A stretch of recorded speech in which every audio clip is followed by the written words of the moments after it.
কারণ আছে, এক ধরনের মনস্তাত্ত্বিক কারণ আছে, এক ধরনের আমাদের রাজনৈতিক নেতৃবৃন্দের দুর্বলতার কারণ আছে। এই দুর্বলতার সুযোগটাই তো নিচ্ছে বিদেশিরা, এবং আমরা তো অতীত রেকর্ড তো আছে আমাদের কাছে, আমরা দেখেছি আমাদের নেতৃবৃন্দ কেউ কেউ যে ওয়াশিংটনে নালিশ পর্যন্ত করেছেন। তো এরকম ইতিহাস তো আমাদের আছে, সেই সুযোগের ধারাবাহিকতায় এই ধরনের ঘটনাগুলো বারবার ঘটে। আমরা সুযোগ তৈরি করে দেই, এক কথা যদি আমি বলি, সুযোগটা তৈরি করে দিই এবং বিদেশিরা এই সুযোগটা নেয়।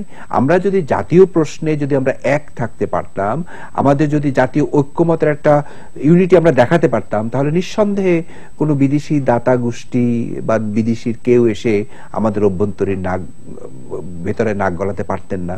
আমরা সুযোগটা তো তৈরি করে দিয়েছি। আমরা দেখেছি নির্বাচনের আগে, 5 জনের নির্বাচনের আগে সুজাত সিং এসে, ভারতের পররাষ্ট্র সচিব সুজাত সিং এসে এক ধরনের ডিরেকশন দিয়ে গেলেন। তৎকালীন হাই কমিশনার পঙ্কজ শরণের যে দৌড়ঝাঁপ, আবার এখন নিশা দিশায় এসে এক ধরনের মন্তব্য করেছেন যে নির্বাচন কবে।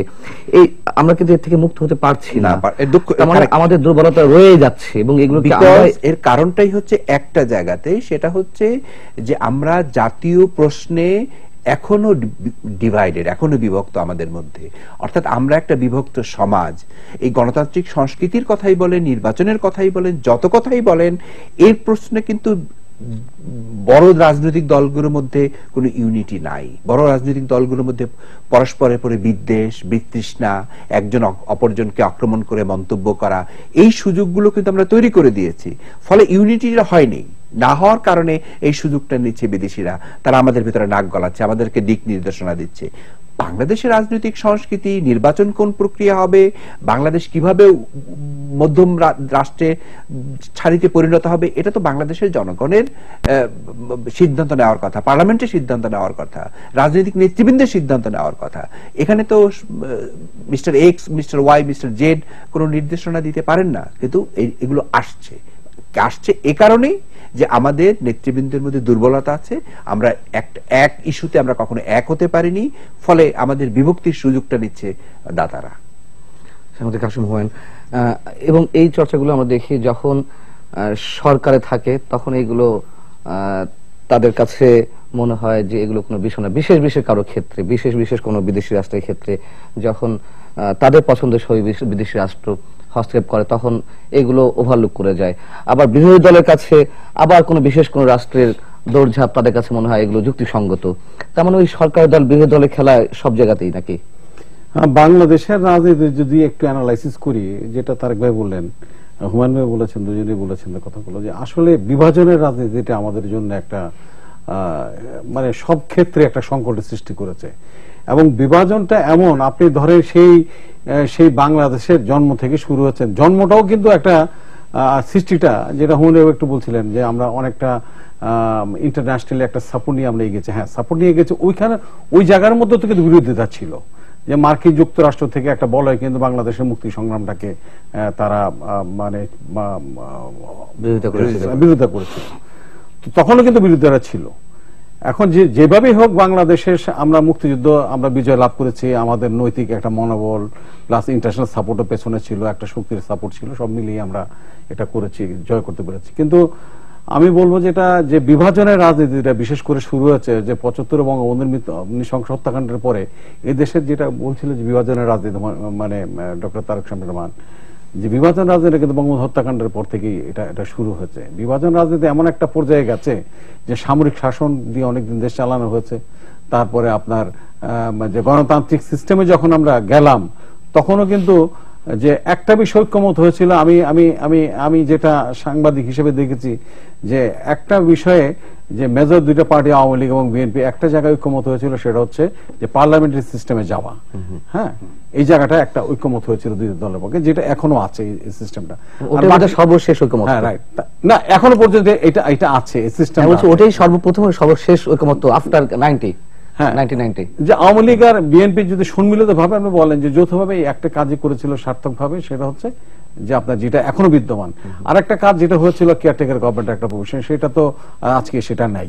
যাই হোক, বিভাজনের রাজনীতি এমন একটা জায়গায় গেছে যে বাংলাদেশের বেসিক যে মানে জায়গাগুলো, সেই যে বেসিক যে আপনার মুক্তিযুদ্ধের ভিতর যে আমাদের যে অর্জনগুলো, অর্জনের মধ্যেও অর্জনটা নিয়ে কথা হচ্ছে, যে বিভাজনের রাজনীতি যেতে যেতে এমন একটা পর্যায়ে গেছে যে আজকে আমাদের দেশের রাজনীতিবিদরা যে আপনার বিদেশিদের কাছে যে নালিশ করতে হয়, যে আমাদের একটা দিক নির্দেশনা চায় যে আমাদের একটা প্রবলেম হচ্ছে, এটা সলভ করে দেন।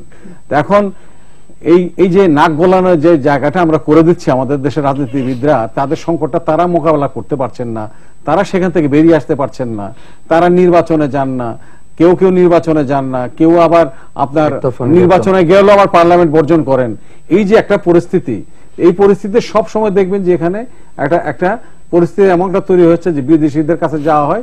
এবং এখন স্টিল নাও আপনি দেখেন, কয়েকদিন আগেও দেখলাম যে আপনার বিরোধী দলের একজন শীর্ষ পর্যায়ের বিএনপি একজন শীর্ষ পর্যায়ের নেতা যে আপনার অনেকগুলো রাষ্ট্রদূতের সাথে কথা বলেছেন একটা লাঞ্চে যে। তো এগুলো নালিশ করতে হয়, এবং নালিশ করতে করতে এমন একটা পর্যায়ে নেওয়া হয়েছে আমাদেরকে যে আসলে বাংলাদেশের যে স্থায়ী একটা কাঠামোর উপরে যে ভিত্তি করে যে রাজনীতিটা পরিচালিত হওয়ার কথা ছিল, এবং এই জন্য দরকার ছিল দুইটা দলের মেজর দলের ঐক্যমত, সেই ঐক্যমতটা হচ্ছে না হওয়ার কারণে কিন্তু আমাদের আপনার এই কূটনীতিকরা এখানে ঢুকছেন, এবং হ্যাঁ এখানে তারা নানাভাবে কথা বলছেন, যেগুলো অনেক সময় আমাদের রাজনীতিবিদরা তা উত্তর দিতে ভাবে এমন সমস্ত শব্দ চয়ন করছেন যে শব্দগুলো আসলে দুই দেশের সম্পর্কের অবনতির ক্ষেত্রেও এটা একটা বিষয় হয়ে কোথাও দাঁড়াচ্ছে। তা আমি সার্বিকভাবে মনে করি যে বলেন যে কূটনীতির প্রতি সিনিয়র রাজনীতিবিদদের যে ভাষা, এটা তো এরকম প্রতিবাদটা তো অন্যভাবে হতে পারতো, শালীনতার বাড়ির কাজের মেয়ের সাথে তুলনা করা, সেটাই অথবা দুই আনা মন্ত্রী বলে উল্লেখ করা। আমি রিসেন্টলি ইন্ডিয়ার একটা কথা বলছি, হুমায়ুন ভাইয়ের সাথে একটু আগে কথা বলছিলাম যে আপনার ভারতে যিনি পাকিস্তানের হাই কমিশনার আছেন, রিসেন্টলি কয়েক মাস আগে উনি কাশ্মীরের জঙ্গি যে যাদেরকে ভারত সরকার সন্দেহ করেন বা জঙ্গিবাদ হিসেবে যাদেরকে মনে করেন, তাদের কয়েকজন নেতাকে ইনভাইট করেছিলেন তার বাসায় লাঞ্চ করার জন্য। এবং এই লাঞ্চ করার জন্য পরের দিন আপনার ঘটনাটা যেটা ঘটলো, যে পরের দিনই বোধহয় আপনার দুই দেশের ফরেন সেক্রেটারি লেভেলে কথা সংলাপ হওয়ার কথা ছিল, সেটা বাতিল হয়ে গেল। আচ্ছা, তার পরবর্তীতে এরপরে আর আমি ওইদিকে খেয়াল করে রিসেন্টলি আমার চোখে যেটা পড়েছে, হুমায়ুন ভাইয়ের সাথে কথা বলছিলাম এটা নিয়ে, তার একবার শুনছিলেন কথাটা, রিসেন্টলি সার্ক সামিটের সময় যে আপনার প্রথম দিনে যে নরেন্দ্র মোদী এবং নওয়াজ শরীফ দুজনে কিন্তু কথা বলেন। হ্যাঁ, এটা কিন্তু লক্ষণীয় জিনিস ছিল, এবং এটা নিয়ে অনেক মিডিয়াতে সমালোচনা আছে। পরের দিন অবশ্য যখন এটা দেখলো যে এটা পাবলিকলি অনেক একটা ড্যামেজ হয়ে যাচ্ছে, তখন পরের দিন শেষের দিন গিয়ে আবার দুজনে কর্মর্দন করলেন, হ্যান্ডশেক করলেন। তা আমি যা হোক, আমি ইন্ডিয়ান বিষয়টা এই জন্য আনলাম যে তারা তাদের রিয়েকশন গুলো দেখাচ্ছেন, আবার কিন্তু প্রবলেম গুলো সলভ করার জন্য একটা স্টেপ আগায় যান। আর আমাদের দেশে কিন্তু এটা আগানো হচ্ছে না। আমি রিসেন্টলি তাদের ভূমিকা আমরা দেখেছি, মাঝে মার্কিন যুক্তরাষ্ট্র আমেরিকা ভারত থেকে নিযুক্ত বা সেখানে পররাষ্ট্র মন্ত্রণালয়ের একজন কর্মকর্তা, তাকে একটি মামলায় জড়ানোতে ভারত কি ধরনের অ্যাকশনে গিয়েছিল সেটাও তো আমরা দেখেছি। না, সেটা হচ্ছে আমি রাষ্ট্রীয় পর্যায়ের কথা বলি। আর আমাদের দেশের রাষ্ট্রীয় পর্যায়ের যারা ধরেন দায়িত্বশীল যারা রাজনীতি করেন, তাদের ল্যাঙ্গুয়েজ গুলো যদি যে এমনিতে তাদেরকে আমরাই তাদের কথা বলার সুযোগ করে দিচ্ছি প্রথমত, আর দ্বিতীয়ত যখন তারা একটু বেশি করে কথা বলছেন, ইন্টারফেয়ার করার চেষ্টা করেন, তখন আমরা যখন তাদের সমালোচনা করি, সেই সমালোচনাগুলো কিন্তু ল্যাঙ্গুয়েজের মারাত্মক প্রবলেম হয়ে যাচ্ছে। এই বিষয়ে হুমায়ুন ভাই আপনার কাছে প্রশ্ন থাকবে যে আপনি তো দীর্ঘদিন কূটনীতিক হিসেবে কাজ করেছেন বা এখনো বিভিন্ন জায়গায় বিভিন্ন ধরনের দায়িত্ব পালন করছেন। বিষয় হচ্ছে যে আপনাকে যদি অন্য কোনো রাষ্ট্রের কোন সিনিয়র মন্ত্রী বা সিনিয়র নেতা এই ধরনের মন্তব্য করতেন, আপনি কি করতেন বা আপনার মানসিকতা কিভাবে কোথায় কি দাঁড়াতো, সেই প্রশ্ন থাকবে আপনার কাছে। আমার দর্শক ফোন নিতে হচ্ছে। হ্যালো দর্শক, কে রয়েছেন ফোনে? হ্যালো, আসসালামু আলাইকুম। জি ওয়ালাইকুম আসসালাম। আমি সৌদি আরব থেকে রাসেল। জি রাসেল বলুন। অতিথি মহোদয়ের কাছে আমার বিনীত প্রশ্ন হচ্ছে, 22 জানুয়ারি 2006 নির্বাচনের আগে যখন মার্কিন যুক্তরাষ্ট্রের তৎকালীন রাষ্ট্রদূত ইউক্রেনিস এবং ভারতের রাষ্ট্রদূত চন্দ্র চক্রবর্তী সহ পশ্চিমা যে সমস্ত রাষ্ট্রদূতদেরও তারা অনেক দৌড়ঝাঁপ করেছে, অনেক চেষ্টা করেছে সেই নির্বাচন বন্ধ করার জন্য। সেই সময় বর্তমান সরকারের নেতৃবৃন্দদের যদি দেখিনি আমরা এরকম বিয়াদ করছে, তাহলে তারা এখন কেন এরকম বিয়াদ করছে? জি অনেক ধন্যবাদ প্রিয় দর্শক। আরো একটি ফোন রয়েছে সম্ভবত। হ্যালো হ্যালো, সংযোগটি বিচ্ছিন্ন হয়ে গেছে। রহমান কবির দর্শক যে প্রশ্নটি করলো এবং সাথে আমার যে প্রশ্নটি ছিল। না, যেটা বললেন যে নির্বাচন বন্ধ করার কথা তো কেউ কখনো কি বলেছে? আমার জানা মতে তো সেটা না। যেটা নিয়ে কথাবার্তা হচ্ছিল সেটা হচ্ছে সবাইকে নিয়ে কিভাবে নির্বাচনটা করা যায়, গ্রহণযোগ্য কিভাবে করা যায়, সকলের অন্তর্ভুক্তিমূলক নির্বাচন করা যায়। তার কারণটা ছিল, যেটুকু মনে করতে পারছি বা যে যুক্তি হিসেবে যেটা ছিল, যে বাংলাদেশে গণতান্ত্রিক প্রক্রিয়াকে শক্তিশালী করার জন্য একটা অন্তর্ভুক্তিমূলক ব্যবস্থা থাকতে হবে। তা না হলে তো গণতান্ত্রিক প্রক্রিয়া টেকসই হয় না। যে আপনি হয়তো এখন একদল বড় দুই দলের একদল না থাকলেই তো জিনিসটা শক্তিশালী বা তেমন ভঙ্গুর থেকে গেল। তো সেই যুক্তি ছিল, এবং এখানে বন্ধ করতে চেয়েছে এই কথা কিন্তু আমি স্মরণ করতে পারছি না। তো কাজেই আর এখানে আরেকটা জিনিস যেটা বলার দরকার, সেটা হচ্ছে যে আমরা বিষয়টাকে মানে কূটনৈতিক জগৎ বা বাইরে থেকে যারা কূটনৈতিক হিসাবে আসেন তারা এবং বাংলাদেশ, এই দুটোকে আমরা একটা প্রতিদ্বন্দ্বিতামূলক সম্পর্কের ফ্রেমের মধ্যে বিবেচনা করছি। সম্পর্কটা কি প্রতিদ্বন্দ্বিতামূলক নাকি সহযোগিতামূলক? আমি যদি দেখি প্রতিদ্বন্দ্বিতামূলক, তাহলে আমার কাছে কিন্তু সংঘাতপূর্ণ মনে হওয়ার সম্ভাবনাটা বাড়ে। একটা জিনিস, যে প্রতিদ্বন্দ্বিতামূলক যে কথাটা বললেন, এটা কি আমরা সেই সুযোগটা করে দিচ্ছি না ভিতর থেকে? সেটা আমি সেই বিতর্কে যাচ্ছি না, কিন্তু আমি মনে করি, আমার কাছে যেটা মনে হয়, যে যারা কূটনৈতিক দায়িত্ব পালন করেন তাদের কাজই হলো, আমরা প্রথমে যে শিক্ষাটা পাই সেটা হচ্ছে আমাদের কাজ হচ্ছে ব্রিজ বিল্ডিং, অর্থাৎ দুই দেশের মধ্যে সম্পর্ক এবং বন্ধুত্বের সেতু বন্ধন তৈরি করা এবং সেটাকে শক্তিশালী করা। সেই জন্যই কিন্তু আমাদেরকে পাঠানো হয়।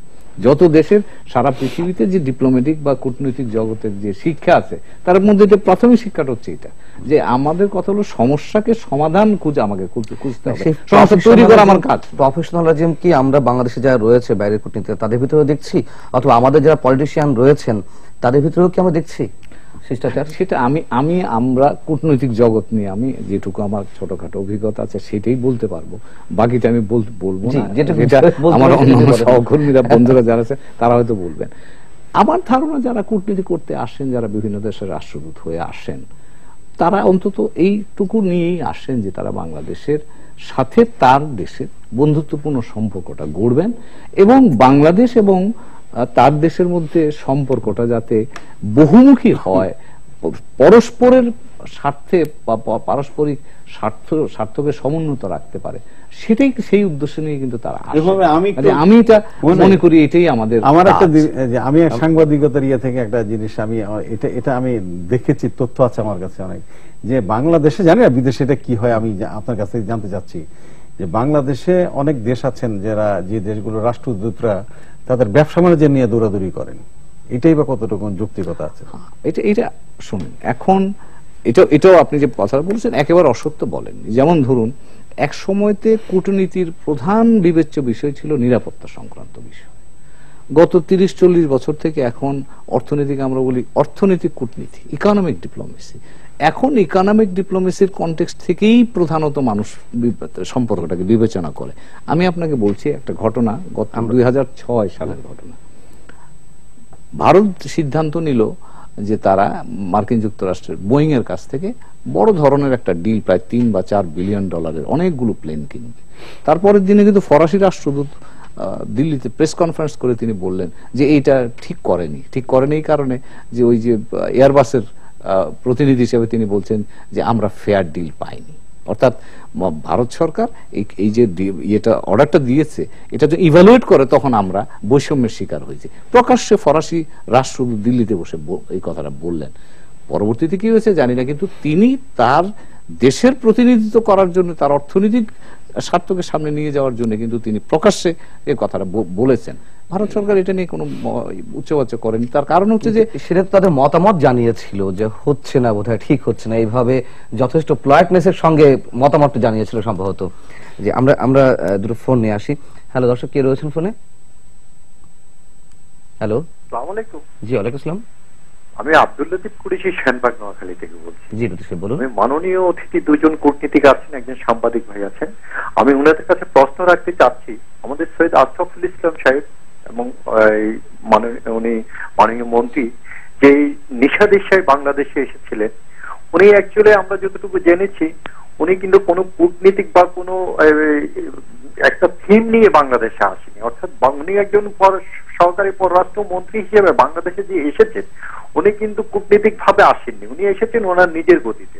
তা এখন উনি নিজের গতিতে আমাদের স্বাধীনতা, একজন বাংলাদেশের স্বাধীনতা সার্বভৌমত্ব নিয়ে এভাবে কি বিভিন্ন জনের সাথে, এক দলের সাথে কি আলোচনা করতে পারেন কিনা, এরকম কোন চিন্তা। আর আমাদের মাননীয় মন্ত্রী সাহেব যে কথাটা বলেছেন, অবশ্যই সেটা আমার মনে হচ্ছে যে একদিকে সঠিক, যদি উনি স্বাধীনতার মধ্যে বলতেন।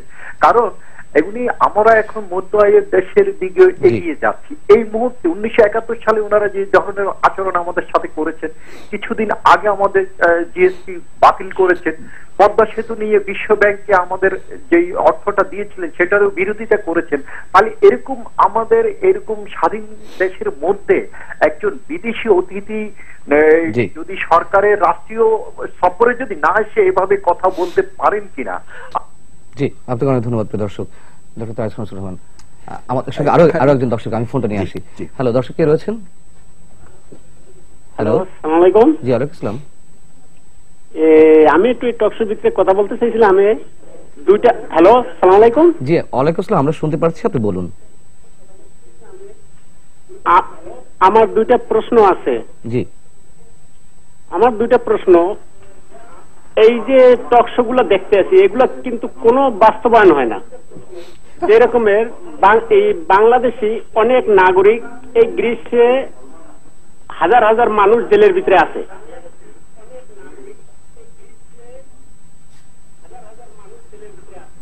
তাদেরকে নিয়ে কোনো সরকার আলোচনা করে না। জি, শেখ হাসিনা যে কোনো সময় বিদেশে আসে বা এই দেশ থেকে কোনো প্রধানমন্ত্রী যায়, মন্ত্রী যায়, তখনই কথা বলে যে আমার দেশে কোনো সমস্যা নাই, লোকগুলো ব্যাক করে দিয়ে দাও। জি, এই যে বিদেশি, আপনাকে অনেক ধন্যবাদ, অনেক দূর থেকে আপনি আমাদের সঙ্গে সংযুক্ত হয়েছেন। আপনার প্রশ্নটি আমরা নিশ্চয়ই বুঝতে পেরেছি। ডক্টর তারেক শামসুর রহমান প্রশ্ন দূর করলো। জি, এখানে দুটোর প্রশ্নের দুটো ডাইমেনশন। প্রথম যিনি প্রশ্ন করেছেন, আমি যদি সঠিক বুঝে থাকি, তিনি বলার চেষ্টা করেছেন যে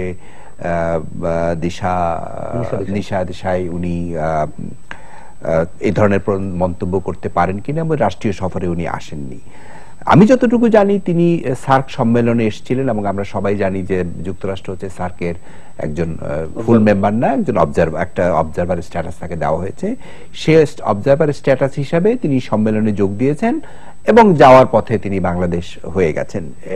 তো এক্ষেত্রে তিনি বাংলাদেশে যখন আসেন, তখন সঙ্গত কারণেই বাংলাদেশের সরকারের নিশ্চয়ই এক ধরনের কনসেন্ট আছে। কনসেন্ট ছাড়া তো আসতে পারেন না, উনি আসতে পারেন না। এক ধরনের সম্মতি তাদের কাছে ছিলই।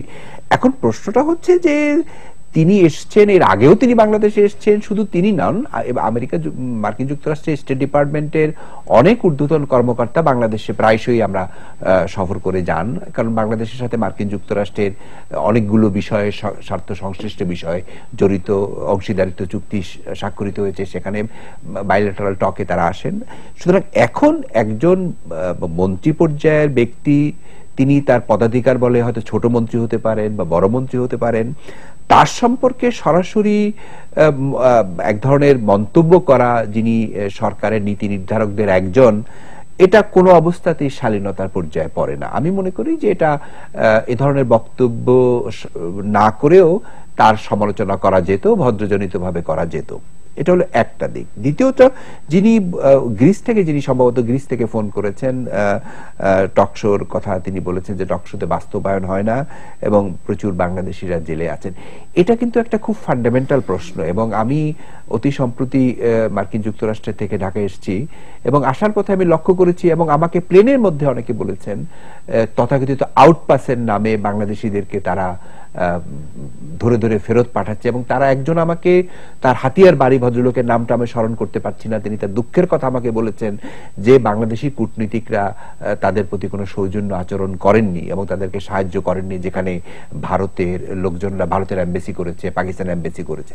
আসলে বাংলাদেশিরা পৃথিবীর বিভিন্ন দেশে ছড়িয়ে ছিটিয়ে আছেন, গ্লোবালাইজেশনের কারণে, এবং তাদের দুঃখ কষ্টের সীমা নেই, এটা সত্য কথা। এবং আমাদের উচিত হবে তাদের প্রতি তাদের যে দুঃখ কষ্ট বোধ থেকে তাদেরকে যত মুক্তি দেওয়া যায়, এটা সত্য কথা। এবং এটা একমাত্র বাংলাদেশের স্থানীয় দূতাবাসগুলোই এই ব্যাপারে উদ্যোগ নিতে পারে এবং নেওয়া উচিত।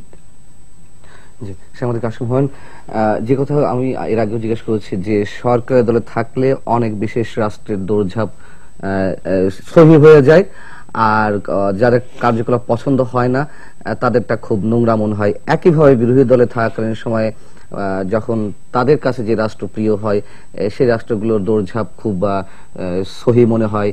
আবার যারা সরকারি দলের সঙ্গে যেসব রাষ্ট্রের আশীর্বাদ থাকে তারা রাষ্ট্র বিরোধী ষড়যন্ত্রের সাথে এরকম অভিযোগ আনা হয়। এই অবস্থা থেকে আসলে যে কথাগুলো বলছেন ন্যাশনাল কনসেনসাস, জাতীয় ঐক্যমত ছাড়া আসলে বের আসা সম্ভব না, আর কোনো পথ নেই? না, আমি আর কোনো পথ দেখি না। একটা জায়গায় আমি বলবো, বিশেষ করে স্টেট স্পেসিফিক বলছি, যে আওয়ামী লীগ আর বিএনপি কে একটা সমঝোতায় আসতেই হবে, এর কোনো বিকল্প নাই। যদি সমঝোতা না আসা যায় তাহলে কিন্তু রাজনৈতিক ক্ষেত্রে শুধু উত্তেজনা না, এখানে যেমন মানুষের নিরাপত্তার বিষয় জড়িত, উৎকণ্ঠা আছে, অনেক কিছু হতে পারে, অর্থনীতি নষ্ট হয়ে যায়। এখন তো আমরা ধরেন যেটা একটা রাইট ট্র্যাকে অনেক হয়তো সমালোচনা করেন, কিন্তু আমরা একটা মধ্যম আয়ের দিকে দেশের দিকে যাচ্ছি। পদক্ষেপ তো যথেষ্ট ইতিবাচক, অনেক কিছু ইতিবাচক অর্জন আমাদের আছে। যে যাই বলেন না, টিআইবি রিপোর্ট নিয়ে অনেক সমালোচনা হচ্ছে। টিআইবি যে রিপোর্টটা বাংলাদেশ নিয়ে করলো গত পরশুদিন, এটা নিয়ে অনেক সমালোচনা হচ্ছে। যে যাই হোক, দুর্নীতি আছে আমাদের, এই দুর্নীতিকে কতটুকু আমরা কন্ট্রোল করতে পারবো সেটা সরকার সদিচ্ছা করলে অনেক কিছু কন্ট্রোল করতে পারবেন। সদিচ্ছা তো আছে, মনে হয় দুদক এখন এফেক্টিভলি, অনেক সমালোচনা হয় দুদকের, কিন্তু রিসেন্টলি যেটা দেখছি আমি, যে দুদক তো অনেক কাজগুলো করেছে। যে সিটিং মিনিস্টারকে তারা মানে আপনার কল করেছে, মানে তাদেরকে ইন্টারোগেশন করেছে, অ্যাডভাইজারকে করেছেন, তারপরে আপনার এমপি কে জেলে দিয়েছেন। এগুলো কিন্তু যথেষ্ট ইতিবাচক দিক। এখন একটা রাতারাতি যেগুলো হয়ে যাবে এরকম আশাও করতে পারি না। তো আমরা একটা পজিটিভ দিকে আগাচ্ছি। এখন এই পজিটিভ দিকটাকে যদি কাঙ্ক্ষিত লক্ষ্য যদি খুব দ্রুতগতিতে আগাতে হয়, তাহলে রাজনৈতিক সমঝোতা ছাড়া কোনো বিকল্প নেই। আপনি রাজনৈতিক সমঝোতা একটা দিন হরতাল করলে কি দাঁড়ায়? একটা দিন হরতালই যদি ডাকে, এখন হরতাল তো কতটুকু পিকেটিং করলেন রাস্তায় সেটার প্রশ্ন বড় না, কতটুকু আপনি এখন তো হরতাল দেখছি যে আপনি যদি হরতাল কেউ কোন দল কল দিয়ে বসে থাকে, তাও হরতাল মানে জানি না হরতাল কতটুকু হয়। কিন্তু সবচেয়ে বড় জিনিস হচ্ছে হরতালের কোন জিনিসটা জানেন? অর্থনৈতিকভাবে আমরা খুব ক্ষতিগ্রস্ত হই। সেই জায়গাটায় হরতালের বিরুদ্ধে সবাই কথা বলে যখন সরকার থাকে, আবার বিরোধী দলে গেলে এখন সবাই সেটাই তো, সেই জন্য তো বলা হচ্ছে যে আপনার একটা সমঝোতা আসতে হবে। তো আপনি বিরোধী দলে গেলেন, আমি সরকারি দলে থাকলে বলি না, হ্যাঁ, এইটা তো বিষয় না। বিষয়টা হচ্ছে যে দুইটা মেজর দলকে একটা সমঝোতা আসতে হবে। এই যতগুলো নেগেটিভ, কাকে বেশি নিতে হবে? উদ্যোগ সরকারি দলকে নিতে হবে, অপোজিশন নিতে হবে। আপনি মনে করেন আমি কে ক্ষমতায় যাবে, আমি একটা কথা বলি যে কে ক্ষমতায় যাবে না যাবে সেটা তো আমার বিবেচ্য বিষয় না। আওয়ামী লীগ ক্ষমতায় গেল না বিএনপি ক্ষমতায় গেল, আমার বিবেচ্য বিষয় না। এখন বিবেচনার বিষয়টা হচ্ছে একটা জিনিস, যে এই মেজর দুইটা দলকে পার্লামেন্টে থাকতে হবে। কে গভর্নমেন্ট ফর্ম করলে এটা আমার কাছে খুব বিবেচ্য বিষয় না। একটা দল যদি মানে পার্লামেন্টের বাইরে থাকে তাহলে কিন্তু রাজনীতিতে একটা অস্থিরতা থাকবে, উৎকণ্ঠা থাকবে, অস্থিরতা থাকবে, যাই বলেন, যেভাবে আপনি বলেন সে থাকবেই। এখন বাংলাদেশের কাছে গত এক বছর ধরে যেটা চলছে এটা কিন্তু মোটেও কাঙ্ক্ষিত না। এখন কেন তারা নির্বাচনে যে বিএনপি জানে সেটা তারাই উত্তর দেবেন। আমার মনে হয় যে তারা কোন সিস্টেমে নির্বাচন করবেন, কি করবেন, সেটা তো একটা সমঝোতা দরকার। সেই জন্য তাদেরকে বসতে হবে। নির্বাচন তো আপনি জাস্ট পল্টন ময়দানে দাঁড়িয়ে বললেই তার নির্বাচন হয়ে গেল না। সরকারি দল বসতেই চাচ্ছে না। কি উদ্দেশ্য আলোচনা হবে সেটা তো জিনিসটা বিষয় নির্ভর করছে। সেটা আপনি আলোচনা হবে না কেন? আলোচনা হতেই হবে। এবং একটা পর্যায়ে যে আলোচনা আমি খুব বিশ্বাস করি, হুমায়ুন ভাই তো বহু ডিপ্লোম্যাটিকলি কাজ করেছেন, তার একবার লেখালেখি করেন, আজকে হোক কালকে হোক, আজকে আলোচনা হতে হবে নট নেসেসারি, কালকে যে আলোচনা হবে না হোক নিচ্ছে। এখন মিড টার্ম নির্বাচনের কথা বলা হচ্ছে। মিড টার্ম নির্বাচনের অনেকেই, হ্যাঁ, যে আপনি নিসা বিশাল যে চলে গেল সেদিন কি বলে গেল যে এই নির্বাচনের ব্যাপারে বাংলাদেশের জনগণ মানে সিদ্ধান্ত নেই কবে নির্বাচন হবে না। আমি জানি না উনি কোন নর্মে কথা বললেন, জনগণ কিভাবে সিদ্ধান্ত নেবে। আমি এই কথাটাও বুঝি নাই। জনগণের সিদ্ধান্ত হতে পারে একটাই, সেটা হচ্ছে যে তাদের রিপ্রেজেন্টেটিভরা সেখানে যদি থাকে, সেটা হলো পার্লামেন্ট। এখন বিএনপির পার্লামেন্টে কোন রিপ্রেজেন্টেটিভ নাই, তো জনগণ কিভাবে সিদ্ধান্ত নেবে?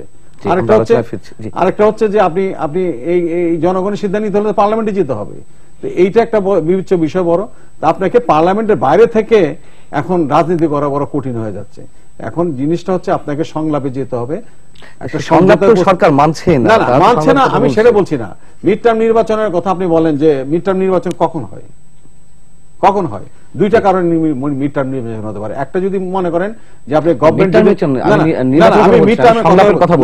মিড টার্ম না, সংলাপ তো সেই ইলেকশন নিয়েই তো কথা হবে। আজকে যদি আপনি এই পার্লামেন্ট যদি বলছে যে সরকারি দল বলছে 19-এর আগে নির্বাচন হবে না, এরা বলছেন যে আমরা মিড টার্ম নির্বাচন চাই, এইরকমই তো অবস্থা। আপনি মিড টার্ম অবস্থা, এখন নির্বাচনটা মিড টার্মের এত দাবি। এরা যেমন ক্লিয়ার করছে না, বিএনপি যেমন ক্লিয়ার করছে না যে এটা কিসের দাবি। না আমি আবার সরকারি দল বলছে কোন অবস্থাতেই সংলাপ না। আমি একটা বিশ্লেষণ করছি। বিশ্লেষণটা হচ্ছে মিড টার্ম নির্বাচনটা কখন হতে পারে। একটা যদি মনে করে যে গভর্নমেন্ট রুলিং পার্টি মনে করে যে আমরা নির্ধারিত সময়ের আগে গেলে আমাদের উইন করার যথেষ্ট সম্ভাবনা আছে, তারা নির্বাচন দিতে পারে। আরেকটা হচ্ছে যে বিরোধী দল কতটুকু আন্দোলন করে তাদের গভর্নমেন্টকে বাধ্য করাতে পারলো, সেটা একটা বিষয়। এর বাইরে তার কোনো কিছু নাই মিড টার্ম নির্বাচনের ব্যাপারে। জি, আমরা আলোচনা ফিরছি। দর্শক, একটা ছোট্ট বিরতির পরে আশা করছি সঙ্গেই থাকবেন।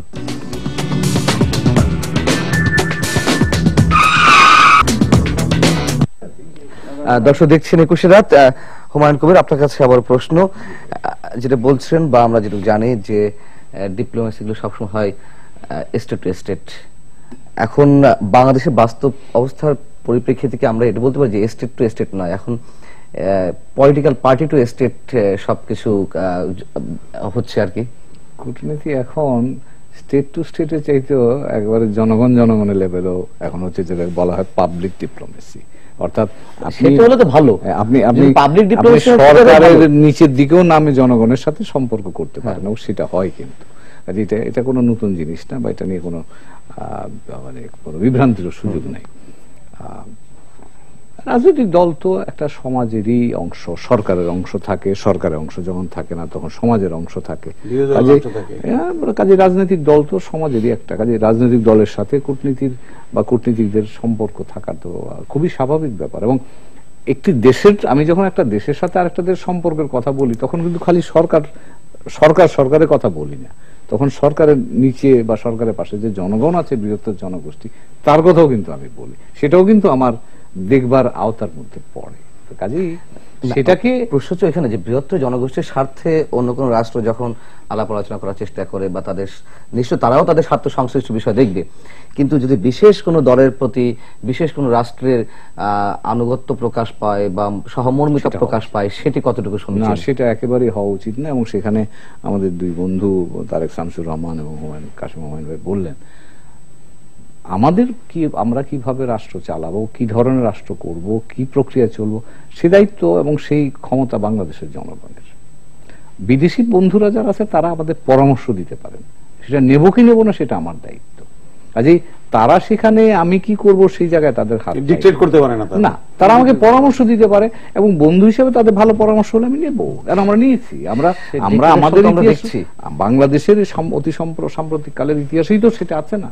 লাস্ট কেয়ারটেকার গভর্নমেন্টের সময় আমাদের বন্ধুরা আমাদের পরামর্শ দেয় নাই। যারা বড় রাজনৈতিক দল আছেন তারা কি পরামর্শ নেয়নি? তো সেটা তো আমি বলছি যে সিদ্ধান্ত গ্রহণের ক্ষমতা আমার, বন্ধুরা আমাকে পরামর্শ দেবেন, সেটা আমি আমি মনে করি না সেটা চাপানোর বিষয় না, এবং চাপানোর বিষয় না, কিন্তু চাপিয়ে তো দেয়া হচ্ছে। না, যেটা আমি আগেও আলোচনার সূত্রপাতে বলেছিলাম যে বাংলাদেশে এক সময় 2SD গ্রুপের জন্ম হয়েছিল, এবং 2SD গ্রুপের একটা অ্যাক্টিভিটি আমার স্টিল মনে আছে, যে তারা 5-6জন অ্যাম্বাসেডর, তারা ফরেন মিনিস্টারের সাথে দেখা করে তারা সাংবাদিকদের কাছে প্রকাশ্যে মন্তব্য করছে। এই যে একজন অনাকাঙ্ক্ষিত এক ধরনের হস্তক্ষেপ, এটা আমি মনে করি যে ভিয়েনা কনভেনশনের পরিপন্থী। এটা কখনোই কোনো বিদেশি রাষ্ট্রদূতরা আমাদের অভ্যন্তরীণ ঘটনায় এই ধরনের মন্তব্য করতে পারে না। তারা পরামর্শ দিতে পারে যে হ্যাঁ, তোমাদের উন্নয়ন প্রক্রিয়া এইভাবে চলো, এটা তো পরামর্শ তো দিচ্ছে, ওয়ার্ল্ড ব্যাংক দিচ্ছে, দাতা গোষ্ঠীরা দিচ্ছে। এবং আপনি জানেন ভালো করে, দাতা গোষ্ঠীরা যখন আমাদের সাহায্য দেয় তার সাথে একটা শর্ত থাকে, অলিখিতভাবে হোক অথবা লিখিতভাবেও। এই শর্তগুলো মানতে হয় আমাদের, এবং আমরা সেই শর্তগুলো মেনেই দাতার গোষ্ঠীর কাছ থেকে, ওয়ার্ল্ড ব্যাংক থেকে, IMF থেকে আমরা ঋণ নেই, এবং শর্তগুলো মেনেই। তাদের অনেকগুলো শর্ত আছে। তারা বলে দেয় যে তাদের কাছ থেকে জিনিসপত্র কিনতে হবে, তাদের কনসালটেন্সি, তাদের লোক নিয়োগ করতে হবে, ইত্যাদি ইত্যাদি ইত্যাদি। ফলে এক ধরনের পরামর্শ তো তারা দিচ্ছেই, কিন্তু সেটা কোন ক্ষেত্রে? সেটা হচ্ছে আমাদের উন্নয়ন প্রক্রিয়ার ক্ষেত্রে, অর্থনৈতিক উন্নয়নের ক্ষেত্রে, আমাদের অগ্রগতির ক্ষেত্রে, যেমন পদ্মা সেতুর প্রশ্নে এটা হতে পারে। কিন্তু আপনি যখন রাজনৈতিক প্রক্রিয়ায় মন্তব্য করেন, এটা অনাকাঙ্ক্ষিত। আমার রাষ্ট্র ব্যবস্থা, আমার সরকার ব্যবস্থা, এটা কিভাবে চলবে সেটা নির্ধারণ করবে দেশের জনগণ এবং জনগণের নির্বাচিত প্রতিনিধিরা, এবং সেক্ষেত্রে পার্লামেন্ট হচ্ছে সবচেয়ে বেস্ট ওয়ে।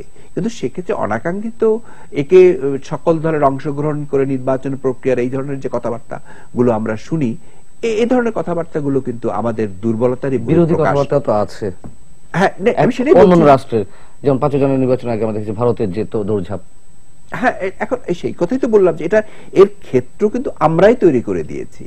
আজকে দুটো বড় দল, যেটা কাশেম হুমায়ুন স্ট্রেটলি সরাসরি ভাবে বলেছেন, এবং আমি মনে করি সেটাই যুক্তিসঙ্গত, একজন সিনিয়র সাংবাদিকের দৃষ্টিকোণ থেকে তিনি এটাকে মূল্যায়ন করেছেন, যে দুটো বড় দল বাংলাদেশের রাজনীতির গত 43-44 বছরের ইতিহাসে অঙ্গাঙ্গিভাবে জড়িত। একটা দলকে বাদ দিয়ে অন্য দলকে আন্ডারমাইন করা যাবে না। রাজনৈতিক প্রক্রিয়ায় মধ্যম আয়ের দেশে যেতে হলে আপনাকে একটা সমঝোতায় যেতে হবে, এবং এই সমঝোতায় আপনাকে বিএনপি একদিকে এবং আওয়ামী লীগ একদিকে, এটা একটা সমঝোতায় আসতে হবে। সেক্ষেত্রে সংলাপ করতে হবে, আলোচনার মাধ্যমে সমাধান করতে হবে। না হলে এই যে একটা অস্থিরতা, এই অস্থিরতা কিন্তু আমাদের উন্নয়ন প্রক্রিয়াকে বাধাগ্রস্ত করবে। আমরা সামনে দিকে এগিয়ে যেতে পারবো না। সাংবাদিক কাশেম হুমায়ুন, নরেন্দ্র মোদীর প্রচ্ছন্ন প্রভাব কিন্তু আমরা এই বাংলাদেশে এখন দেখতে পাচ্ছি। এই নরেন্দ্র মোদীকে এক সময় যে বাংলাদেশের বৃহৎ দুটি রাজনৈতিক দলের নিয়ে কথা বলছেন, সেই দুটি রাজনৈতিক দলই তাকে সাম্প্রদায়িকতার অভিযোগে অভিযুক্ত করেছে, এবং আমরা সেটা জানি, এটা স্পষ্ট। দুটো দলই সেই নরেন্দ্র মোদী কিন্তু বাংলাদেশে প্রচ্ছন্ন প্রভাব সৃষ্টি করেছে না। ভারতের সাথে নরেন্দ্র মোদীর প্রশ্ন তো আপনি বললেন, ন্যাচারালি সিটিং প্রাইম মিনিস্টার, তাকে নিয়ে তো অনেক কথাবার্তা হবে। তবে বিষয়টা হচ্ছে ভারতের সাথে তো আমাদের অনেক বহুদিন কাজ করেছে ভারতে, কত অলমোস্ট মানে 7 ইয়ার্স কাজ করেছেন। ভারতের উপরে তার যথেষ্ট অথরিটি আছে। আমি পার্সোনালি জানি, তো অনেক কিছু বলতে পারবেন উনি, যে আমাদের অনেক মানে বাইলেটারাল ইস্যু আছে যেগুলো মানে ভারতের সাথে অমীমাংসিত স্টিল নাও। আজকে মমতা ব্যানার্জি দেখেছেন কিনা, মমতা ব্যানার্জি কোচবিহারে মিটিং করেছেন। কিছুদিন আগে মনমোহনের আপনার মমতা ব্যানার্জির স্ট্যান্ড ছিল যে ছিটমহল হস্তান্তরের যে একটা সিদ্ধান্ত ছিল, মনমোহন সিং এবং শেখ হাসিনা যখন প্রাইম মিনিস্টার ছিল, যে মনমোহন সিং আর শেখ হাসিনা তারা একটা চুক্তি করে ছিট হস্তান্তরের ব্যাপারে, কিন্তু মমতা ব্যানার্জির অনমনীয় মনোভাবের জন্য কিন্তু সেটা হয়নি। কিন্তু আজকে দেখলাম যে বর্তমান পরিবর্তিত ভারতের রাজনীতির যে পরিবর্তন, এই পরিবর্তনে একটা সময় কিন্তু স্থল চুক্তির বিরোধিতা করেছিল বিজেপি। তারাও কিন্তু স্থল চুক্তিকে মানে পার্লামেন্ট উঠাতে দেয়নি, অপোজ করেছিল। কিন্তু তারা এখন আবার সরকারে গিয়ে যে বাইলেটারাল মানে বহু রকমের সমস্যাগুলো তারা সমাধান করতেছে। কিন্তু এখন তো সমস্যা সমাধানের একটা মানে আপনি যদি মানে তাদেরকে করতে হবে, তারা দে আর ইন গভর্নমেন্ট, তারা সরকারে আছে, তাদেরকে এই প্রবলেমগুলো সলভ করতে হবে। এখন তারা কিন্তু স্থল চুক্তির পক্ষে। এখন স্থল চুক্তি এমন একটা পর্যায়ে গেছে, এটা যে কোনো সময় আমার কাছে মনে হয় যে এটা সলভ হয়ে যাবে। আর আর মমতা ব্যানার্জি আপনি জানেন, ওয়েস্ট বেঙ্গলের পলিটিক্স এত মানে কঠিন হয়ে যায় নানাভাবেই। তৃণমূল কংগ্রেস নানাভাবেই এখন নানা সংকটে পড়েছে। ওয়েস্ট বেঙ্গলে অনেকগুলো ঘটনা ঘটে গেছে, সারদা, তারপরে আপনার এই খড়গ ইয়ার বিস্ফোরণ, বর্ধমানের বিস্ফোরণ, এগুলো নিয়ে কিন্তু অনেকগুলো ঝামেলা তাকে পোহাতে হচ্ছে। এবং শেষ পর্যন্ত কিন্তু মমতা ব্যানার্জি, মনমোহন সিং যখন ঢাকা আসছিলেন চুক্তি করার জন্য, তখন কিন্তু মমতা ব্যানার্জি তার সাথে আসেননি। এখন কিন্তু হালে পরিস্থিতি এমন হয়েছে যে মনমোহন আজকে মিটিং করছেন, আজকে মিটিং করে কোচবিহারে মিটিং করে বলেছেন যে আপত্তি নেই, না আপত্তি নাই বলেছেন। আরেকটা কন্ডিশন উনি দিয়েছেন, হ্যাঁ, কন্ডিশন হচ্ছে যে এনাফ যথেষ্ট পরিমাণে টাকা আপনার ছিটমহল হস্তান্তরের ব্যাপারে যে অর্থ বিষয়ে অনেক কিছু জড়িত, সেগুলো খুব কেন্দ্রীয় সরকারকে বের করতে হবে। এইটা একটা মোটামুটি শর্ত দিচ্ছেন। অর্থাৎ আমি বলবো যে টাকা পয়সা তো একটা সরকারের জন্য বড় বিষয় না, কিন্তু বড় বিষয়টা হচ্ছে যে আপনি আদৌ সমাধান করতে পারছেন কিনা। কিন্তু সেটা কিন্তু আজকে ডাইরেকশন মমতা ব্যানার্জি দিয়েছে, কিন্তু পরিবর্তিত অবস্থার পরিপ্রেক্ষিতে কিন্তু এগুলো হচ্ছে। এবং এখন আরেকটা সমস্যা আছে, হুমায়ুন বাবু বহুদিন কাজ করেছেন এটা নিয়ে, তিস্তা নদীর বন্টনের প্রশ্ন আছে।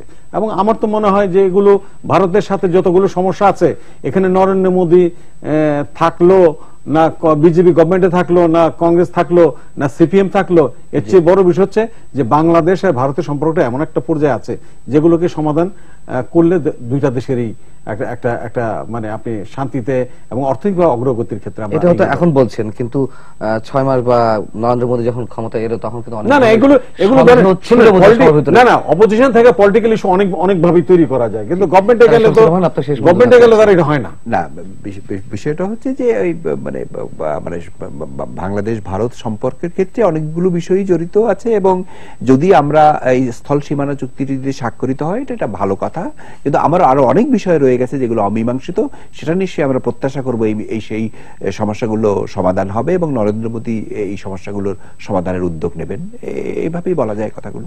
হুমায়ুন কবির, আপনার সর্বশেষ কিছু সংযুক্ত করা থাকে ছোট করে। আমি যেটা বলবো, যেটা উনি বলছিলেন, আপনি যে প্রসঙ্গটা তুললেন সেটা হচ্ছে যে সম্পর্ক দুই দেশের মধ্যে, সরকারগুলো সেই দেশের মানুষের স্বার্থের কথা মনে রেখেই তাদের নীতিমালা পরিচালনা করে থাকেন। কাজে নরেন্দ্র মোদী তিনি যদি আগে যে কোনো অন্যায় বা কোনো ভুল কাজ করে থাকেন তার জন্য সমালোচিত হয়েছেন, আজকে যদি তিনি ভালো কাজ করেন তার জন্য প্রশংসিত হবেন। এবং কাশিম মোহন ভাই যেটা বললেন যে দুই দেশের বিদ্যমান সমস্যার সমাধানের জন্য তিনি যদি উদ্যোগ নেন, সে সমস্যার সমাধান করেন, তার জন্য তাকে আমরা প্রশংসা কেন করব না? তার অর্থ এই নয় যে তিনি আগে একটা ভুল করেছিলেন বলে সেই ভুলের জন্য এখন তাকে আমি প্রশংসা করব না। তিনি যদি সমস্যার সমাধান করেন, ভারত বাংলাদেশ সম্পর্ক যে পেন্ডিং ইস্যুসগুলো আছে এগুলি সমাধান করেন, ভারত বাংলাদেশ সম্পর্কের অন্যান্য ক্ষেত্রে ইতিবাচক অগ্রগতি আনতে সাহায্য করেন, নিশ্চয়ই তিনিও সাধুবাদ পাবেন। তো কাজেই আমাদের যেটা দরকার সেটা হচ্ছে মানুষের স্বার্থ, দুই দেশের মানুষের স্বার্থ সমুন্নত হচ্ছে কিনা, এগিয়ে যাচ্ছে কিনা, সেটাই আমাদের কাছে বিচার্য বিষয়। সরকারে কে থাকলো না থাকলো সেটা সেকেন্ডারি হিসাবে আসবে, তবে সরকারগুলো যেহেতু টুল বা মাধ্যম হিসাবে কাজটা হয় সেহেতু আমরা এই ব্যাপারে বিশেষভাবে আগ্রহী থাকি, এটাই স্বাভাবিক। অনেক ধন্যবাদ আপনাদের সবাইকে। দর্শক, শেষ করছি, শুভরাত্রি।